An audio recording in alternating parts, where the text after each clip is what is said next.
മറ്റൊരു പ്രധാനപ്പെട്ട വാർത്തയിലേക്ക്. തിരുവനന്തപുരം പാറശാല കാരിക്കുഴിയിൽ അച്ഛൻ മകനെ കുത്തിക്കൊന്നു.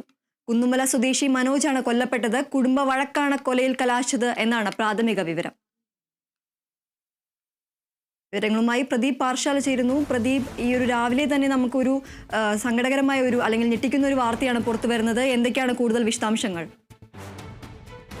പറയുമ്പോൾ തീർച്ചയാണ് കഴിഞ്ഞ ദിവസം രാത്രിയാണ് ഇത്തരത്തിൽ നാടിന് നടുക്കിയ ഒരു സംഭവം അരങ്ങേറുന്നത്. അമ്പൂരിയിലാണ്, അതായത് പാറശാലയ്ക്ക് തൊട്ട് അതിർത്തി ഭാഗമായ അമ്പൂരിയിലാണ് കഴിഞ്ഞ ദിവസം രാത്രി അച്ഛൻ മകനെ കുത്തിക്കൊലപ്പെടുത്തുന്നത്.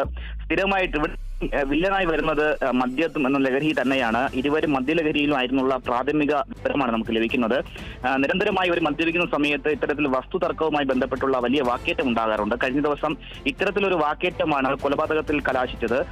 മകനെ കുത്തി മകന്റെ നിലവിളി കേട്ട് സമീപവാസികളാണ് ഓടിയെത്തി ഇദ്ദേഹത്തെ തിരുവനന്തപുരം മെഡിക്കൽ കോളേജിലേക്ക് എത്തിക്കുന്നത്. എന്നാലും മരണം സ്ഥിരീകരിക്കുകയായിരുന്നു. അച്ഛൻ ഉടനെ തൊട്ടടുത്തുള്ള ഫോറസ്റ്റ് ക്വാർട്ടേഴ്സിൽ കീഴടങ്ങുകയായിരുന്നു. നിലവിൽ അച്ഛൻ നെയ്യാദം പോലീസിന്റെ കസ്റ്റഡിയിൽ നിന്നാണ് നമുക്ക് പ്രാഥമികമായി ഇപ്പോൾ ലഭിക്കുന്ന വിവരം. എന്തായാലും വലിയ തരത്തിലുള്ള ഞെട്ടിക്കുന്ന വാർത്ത തന്നെയാണ്.